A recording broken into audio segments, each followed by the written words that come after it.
Yo, this your boy CEO Hockley. Real quick, man, today's episode is being sponsored by OGHollywoodspeaks.com. Yes, that's right. OGHollywoodspeaks.com has this fly gear, man. Savage Drive, man. He has this very fly gear, man. He's a former prisoner that changed his life, did 25 years after receiving a life sentence, got home, and he been home 10 years, man. He's been out, he's been free 10 years. He has his own clothing line called Savage Drive. It represents the kind of drive you need to have to make it to the top, the kind of drive you need to have to stay free, right? And as we talk about this prison topic, I want to highlight and show and give respects to those that have been to prison and that are doing the right things in today's society. Everybody go to OGHollywoodspeaks.com and get that Savage Drive. If you got the drive it takes to be successful, man, support him. Also, you can follow him on YouTube. You can follow him on all social medias at OGHollywoodspeaks.com. We appreciate the support here at CEO Talk, and we also like to support other black people doing something positive, man. Savage Drive, that is the clothing line. Get yours today. Salute. Back in the building, man. Back in the building. Y'all know I try to keep my word. When I say the content has restarted, it has restarted. It's the second interview of 2025, right? And this is a follow-up interview on an individual by the name of Mr. Sam Slaughter, aka Uncle Sam Slaughter. Served 38 years of his life inside the Texas Department of Criminal Justice, right? And he's been free. Not only has he been free, he's been progressing like no other. And it's only right that I bring him back to give an update on him after the ankle monitor was removed and he's been free for a number of years. Man, how time flies when you're having fun. Y'all remember to go to www.com OG Hollywood Speaks and get that Savage Drive gear, because it takes a savage on this flatland to even make it or maintain. Like I said, 30 years is a long time for anybody to be incarcerated. This individual was incarcerated for 38 years of his life, and he's free. And this is what the Ferguson Chronicle about, man. Sometimes people don't make it. They go back. But we have to give people their flowers when they progressing in life. So let's tap in with the one and only Mr. Sam Slaughter, please. What's good, Sam? Oh, man, everything all right, man. Everything good. Happy New Year, everybody. We're in a new year now. Yeah, it's a new year, man, and we doing new things, right? Yeah, you better believe it. Like I explained to the people, man, you are the official second interview in the new year, right? And we like to bring people back and celebrate they staying free. Sometimes we don't get to do that. Sometimes people come back to tell that they went back, right? But that's neither here nor there. But what we like to do today, man, is do this right here. We're going to tilt our hat to you for making progress and being free and understanding what it takes to stay free, right? So ain't no doubt. So what I like to do, man, is let you introduce yourself, because we got subscribers that ain't never been introduced to you and they don't know your story. However, Uncle Sam Slaughter's story is on a couple of interviews on the Ferguson Chronicle. For those that want to go and look at them, you can look him up through that, right? What I want you to do, man, is tell the people how long you were incarcerated and some of the things that you learned while you was incarcerated that allow you to stay free up until 2025. That's what I want you to do. Introduce yourself and let the people know how long you were locked up. As y'all know or heard, my name is Uncle Sam Slaughter, to be exact. I did 38 years in the Texas Department of Criminal Justice. I've been home a little over 3 years in a couple of days. And what motivated me to stay out, because I don't want to be locked up no more. I done did enough time for a lifetime and some more. So therefore, I done motivated myself. I done schooled myself. I done educated myself while I was locked up. And the little education I done got since I've been home. I don't want to be locked up no more, you know. So I'm doing everything right as before I even got out, you know. So 38 years is a long time for anybody. So I'm home now and I'm doing everything that required to be to keep me out of trouble, you know. So let me ask you this, Sam. What were some of the things you were faced with that you didn't know when you got out after being locked up 38 years?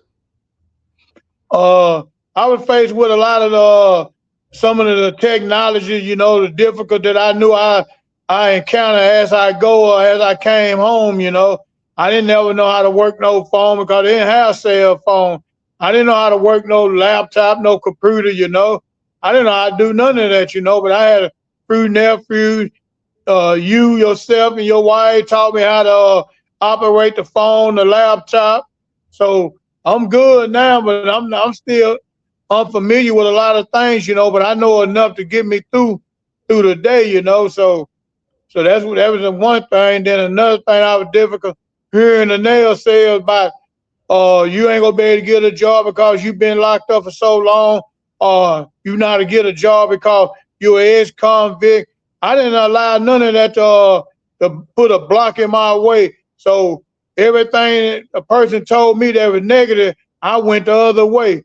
Every time somebody put a block up, I showed them different. I still know how to hurt a block, you know. So that's what I continue to do. I listen to you.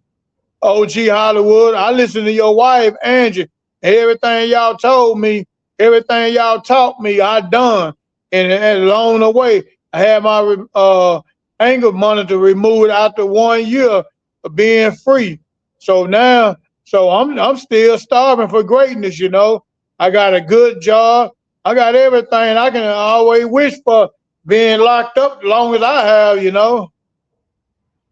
So, like I said, you know, a lot of people never laid eyes on your interview due to the fact because it was a year ago. And I always vow to bring people back to show how they can progress only if they take instructions from the right people, right?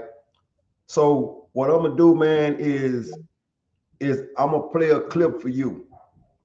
And I like to show you in real time your progress from then till now.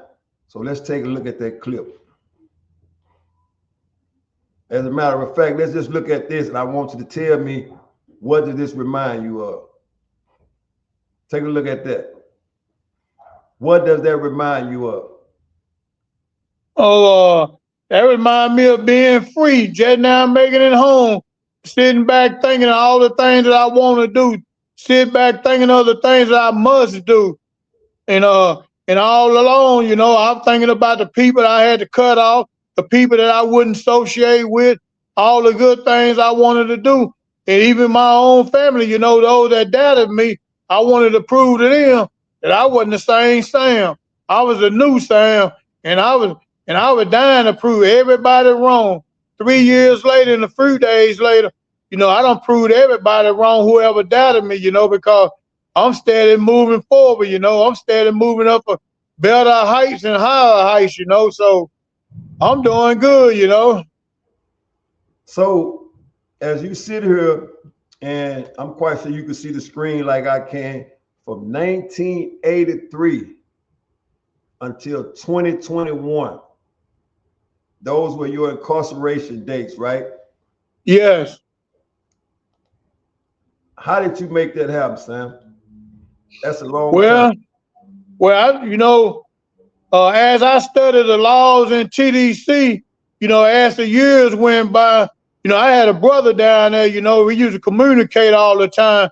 And I used to tell him, as the years went by, they started making different type of laws. And they had a rumor about a lot of people that were doing time or had a lot of time done, had another opportunity to get out.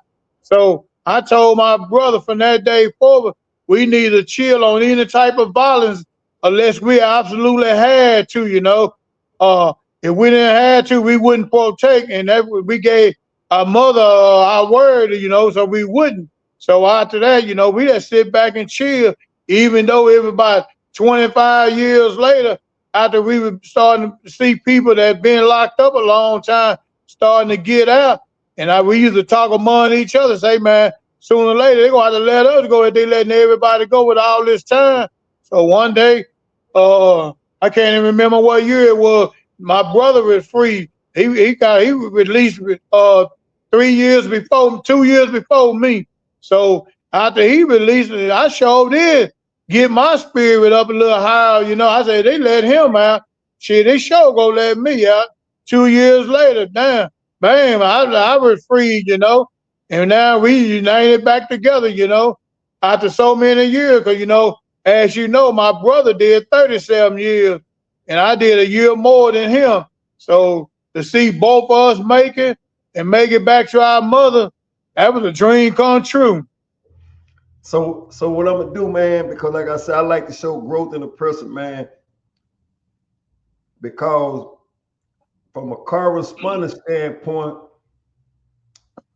you were just being released and you didn't know how to communicate with the people that was free, because it's a difference between the way you talk now versus when you got out. So let's play this clip, and in real time, I want you to listen to you yourself where you can see your growth. Let's play this clip.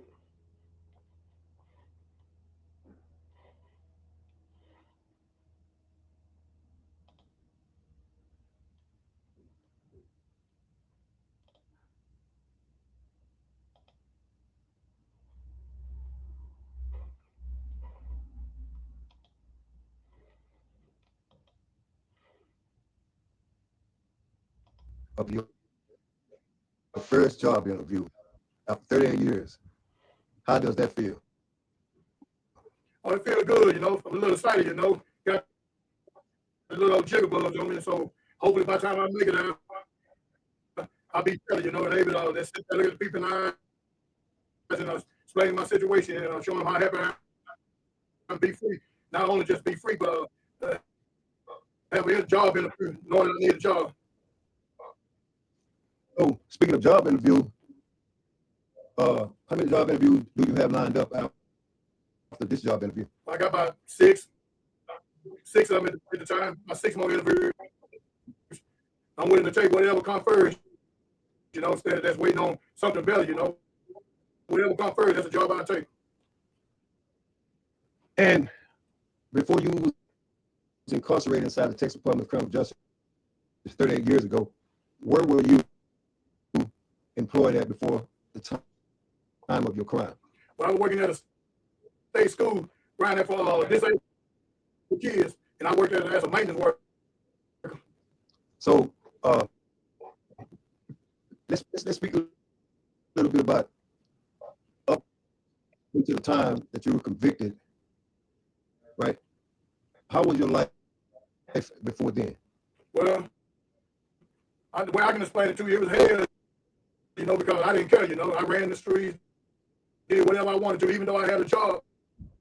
I still ran the streets, did what I wanted to do. Came in 4 or 5 o'clock in the morning every morning, and still got up and went to work at 7 in the morning. So I didn't care back then, I was still young, So with that being said, now let's fast forward to 1984, the time of your conviction.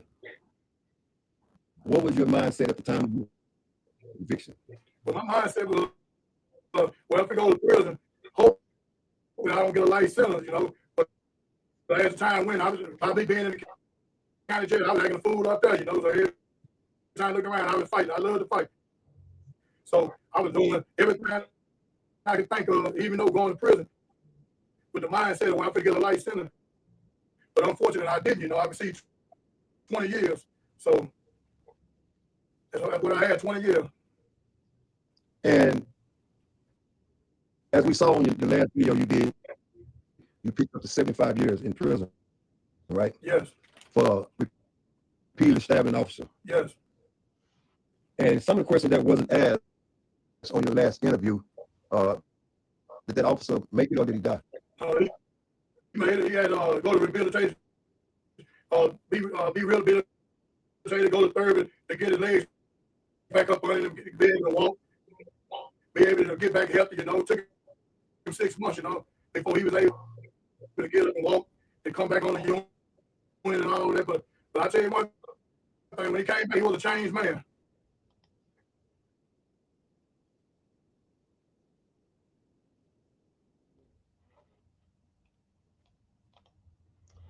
Sam Slaughter. That was your interview when you first got out. So before I say this, anybody that want to check that interview out, man, you can find it on the Ferguson Chronicle, man. All you have to do is type in 38 years, I'm back with Uncle Sam Slaughter. So let me ask you this, Sam.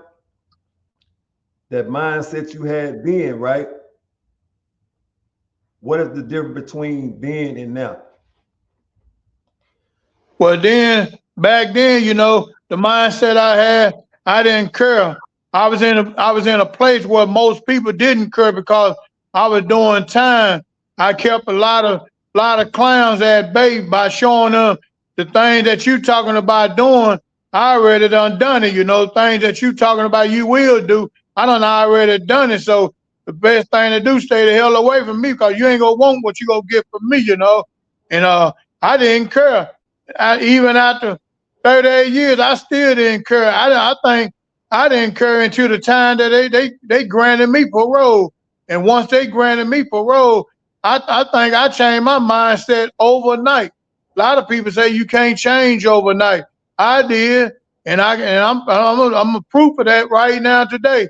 After 3 years and a few days, I'm a changed man, and I've been changed the day I was granted parole. So now these days, 2021 on up to 2025, I'm a changed man. I don't think the same. I think positive now. I encounter positive people. I stay away from anything negative. Negative people, negative, anything negative. I stay away from it, you know. So I'm a better person now. I'm a learned man, and I'm trying to be more better as the days go. So let me ask this now. Let's talk about, as the people could see you was going into a job, you know, you were searching for a job then, right? And eventually you found your job, right? So let's talk about the job that you're currently at now. What is that job? Oh, I work for Samsung Warehouse. And for a man that's been currently locked up 38 years, how long have you been working for Samsung?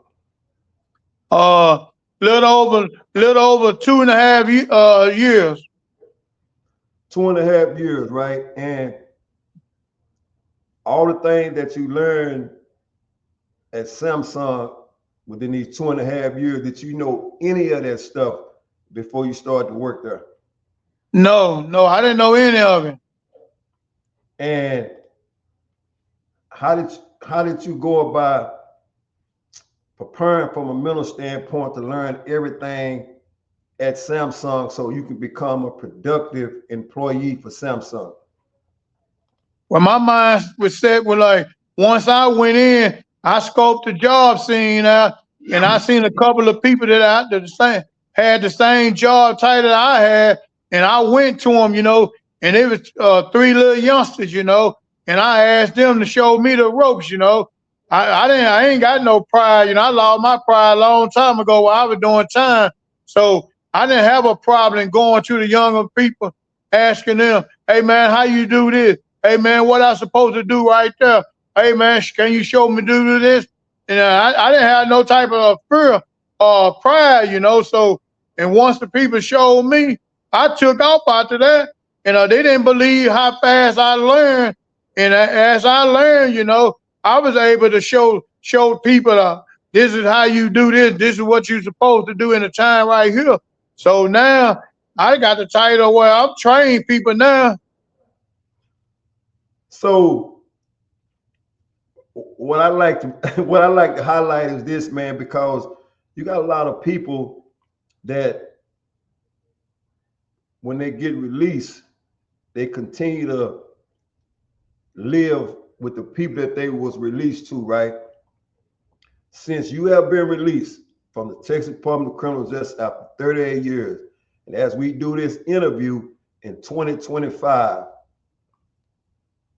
who do you stay with now? I stay by myself. I got my own place now. And did that happen overnight, or was you had to put work in to make that happen? No, I had to put in work, you know. You know, I had to do a lot of saving. I had to make up my mind that this is what I really want. If this is what I really want to do I think I can do it? And I was it was like a mental state, you know, because this is what I wanted, you know, and I wasn't gonna sell it for less, you know. So here I am now at my own place, live by myself. So let's share this, man, and we won't touch on it too much, man.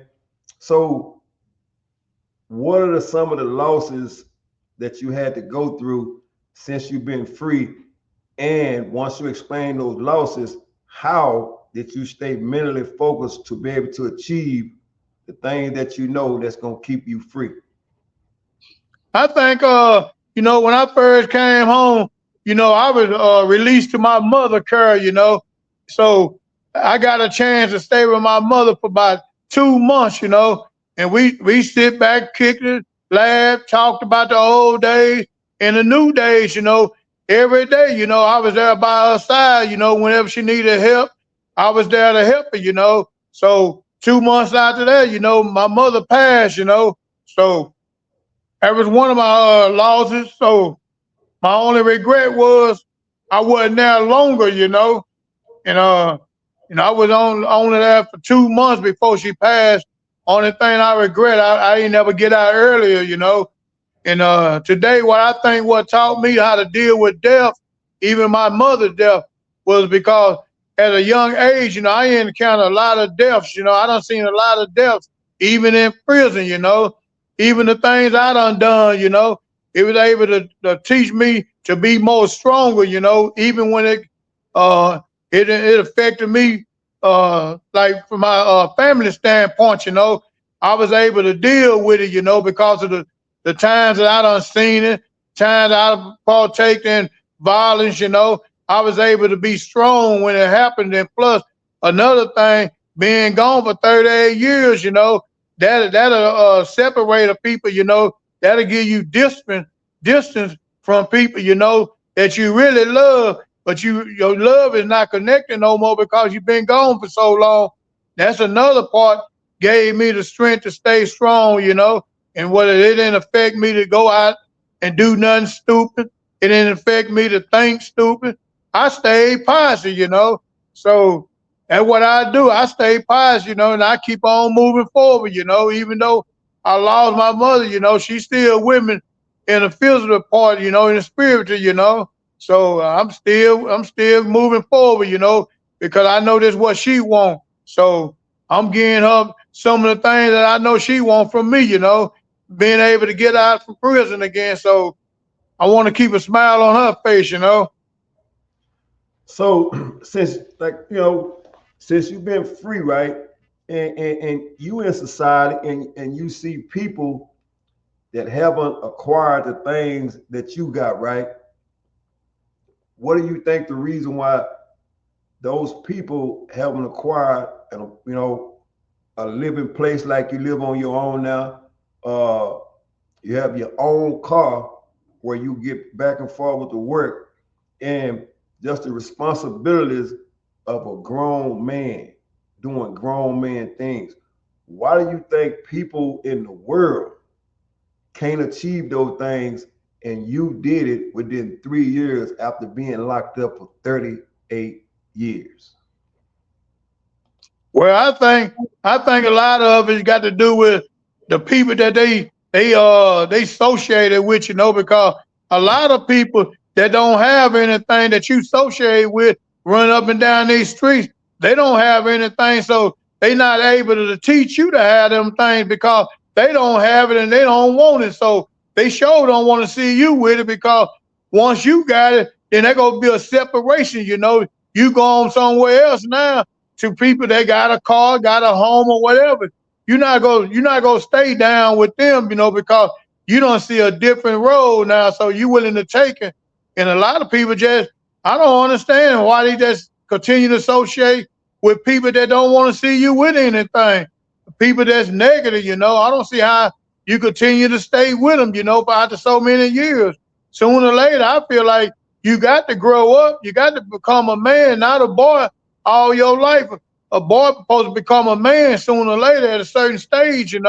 So once they not, I see a lot of people every day that been out here forever, and don't have anything, still staying home with their mama, still staying home with the girlfriend, whoever, but they haven't accomplished anything. They not working, they ain't got nothing.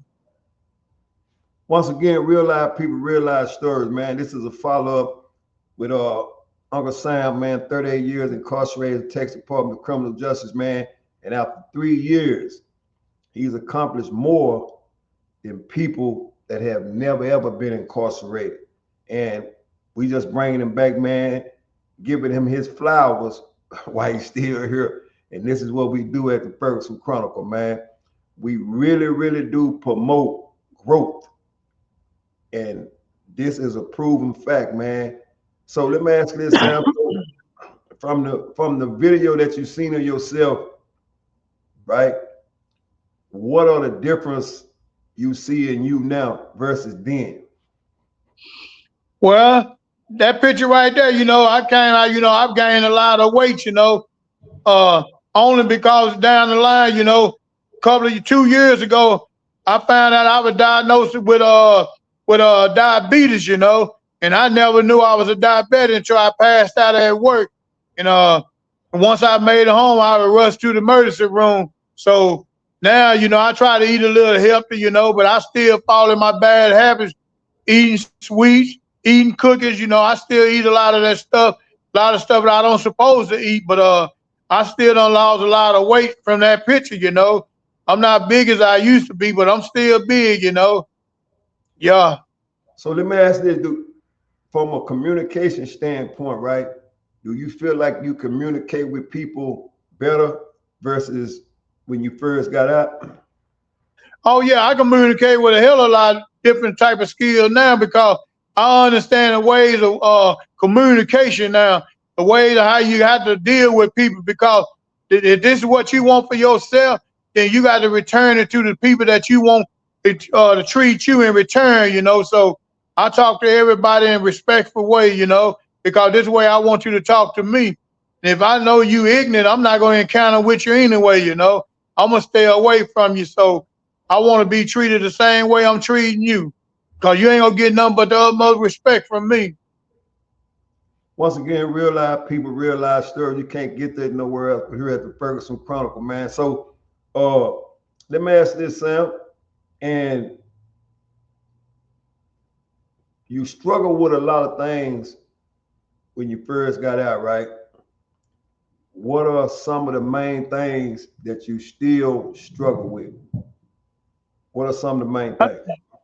I think the only thing I'm really struggling with every now and then, some of the things, like got a lot to do with the bills. Since I live by myself, I still call for you and your wife for guidance, for information, some type of knowledge. If it's something I don't understand or know, as the phone go, the tablets go, the computers, the TV. I always found myself calling you or your wife or my sister, you know, someone that I know very knowledgeable in those areas, you know. And I think that's the only thing I really struggle with right now. I don't think I struggle with too much of nothing else. So, and it's just like I said, blows me away, man, that you progress like you did, and it was all by design, man. And that's what we like to see at the Ferguson Chronicle. I mean, although, like I said, everybody don't achieve the thing that you have, but you are a example and an inspiration for anybody that's getting out, right? That the most dangerous man in the world is a man that has his mind made up. And your mind was made up from day one that freedom is more important to you than anything in the world after doing 38 years in the Texas Department of Criminal Justice, right? So let me ask you this, man. I always like to ask what kind of advice you would give to a person that's going to prison or getting out of prison, and what are some of the tools you use to stay free, and not only that, to accomplish the things that you want to accomplish in society? What are some of those things? I think the first thing and foremost to encounter yourself and circle yourself around positive people. Don't come out here associating with old friends. You got to cut them a loose. That's exactly what I did. I cut them a loose. I don't associate with no old friends. I don't want to be around them because most of them is still negative. Most of them still doing the same thing they were doing 38 years ago when I left. So I don't want to be around nothing negative. I don't want to be around no old friends. Anybody positive that got themselves together, got something to teach me, I want to learn from them, you know. Don't shy away from nobody that's willing to help you. Don't shy away from anybody that giving you good advice, because you got a lot of people out here that will give you the right advice and good advice, but it gonna be all the way up to you to follow, you know, and be strong enough to know, man, this is the way I need to be going, you know. Cause that's what I did when you and your wife embraced me and told me, hey, this is the blueprint. Let's do this. And I told you, I said, yeah, I'm gonna do it. Everything that y'all taught me, everything y'all told me to do, I done it. Everything y'all said that a manifest in this path, it manifested and more. So now let me ask this. So do you ever see yourself returning back to the Texas Department of Criminal Justice, right? And obviously the answer is going to be no. What is the reason for you saying that you would never ever return back to prison? Because number one, that ain't what I want for myself no more. Number two, everything that's down there, I done participated in. I done partake in all the negative stuff, all the self-destruction. That ain't what I want for myself no more. All I think of now, I motivate myself every morning when I get up. I get up at 4 o'clock every morning to get ready to go into work. When I go in there, people ask me, Sam, how can you stay in here so many hours? Because I'm motivated by the things that I need to do, motivated by the things that I want. I don't want nobody giving me no handout. Everything I can do at that job. That's what I want to do. I don't want you giving me nothing. Everything I work for, I want to be able to say, I work for it and it's mine. So let me ask this. Right now, as we speak,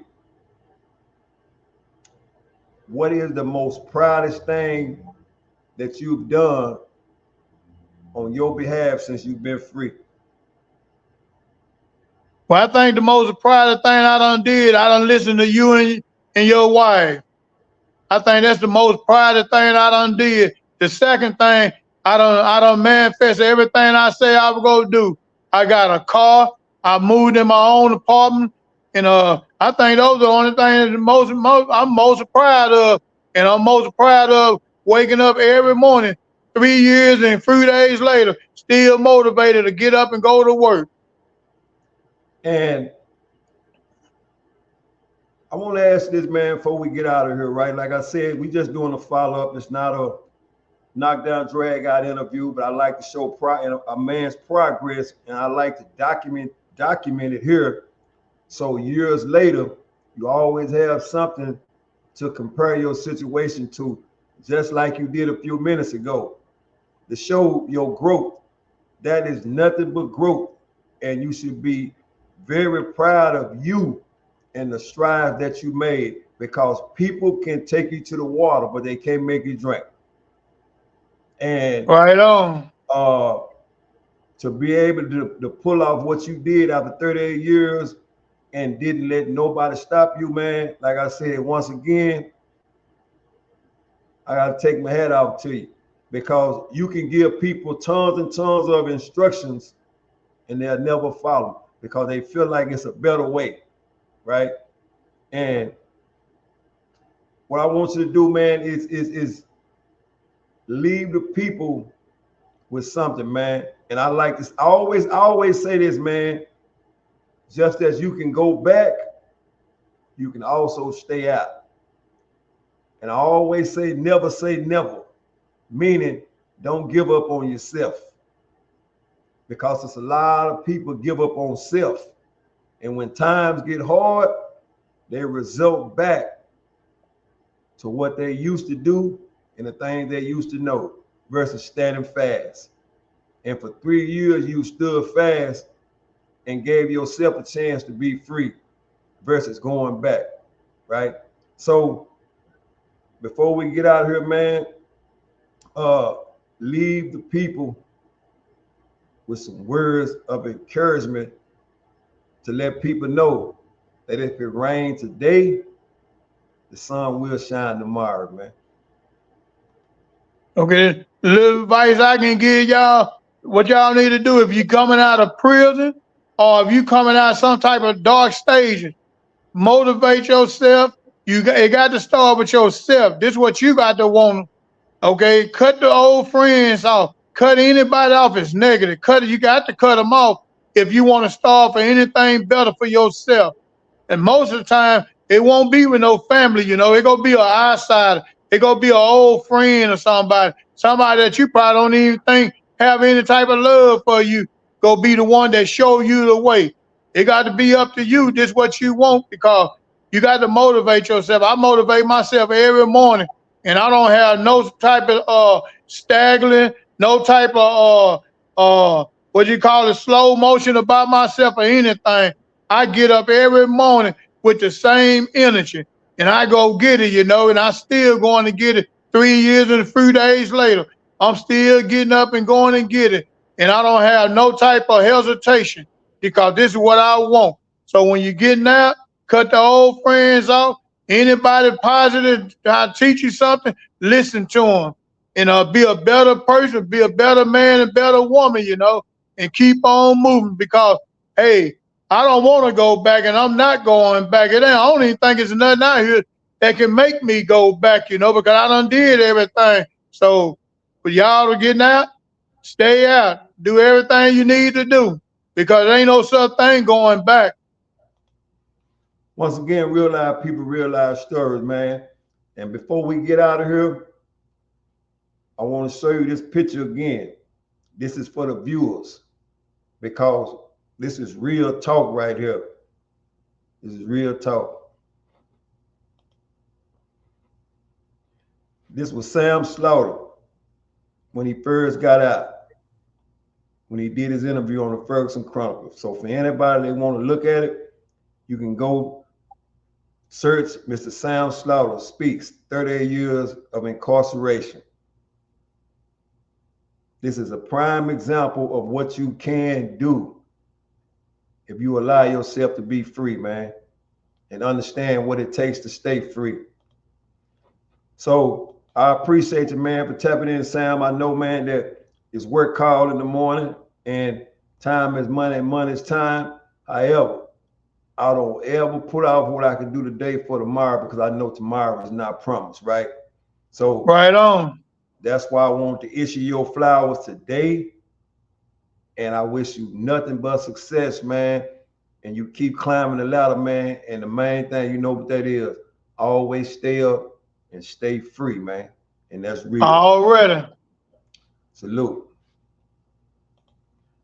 Real life people, real life stories, man. I just tapped in Mr. Sam Slaughter, man. This is the second interview, what I like to call it an update. Because what we do here, man, we track people progress, man. Whether you digress or whether you progress, it can be tracked here at the Ferguson Chronicle, man, because it's nothing more than documentation. That's what we're about, documentation. Because if you do it here, you can always come back and look at your position when you first touch down and you have something to measure it up against. I always like to say, man, ask yourself, is the risk greater than the reward? And if it's not, then it's not for you, man. As you can see, 38 years incarcerated, been out 3 years, progressing at an enormous rate. Why? Because he took the instructions and he understood where he wanted to go and how he was going to get there, man. Y'all remember, do me one favor, man. Hit that like button and hit that subscribe button. This is number 2 of 2025, man. And we still moving. And ain't nothing gonna change it, man. Do me a favor. Stay up and stay free.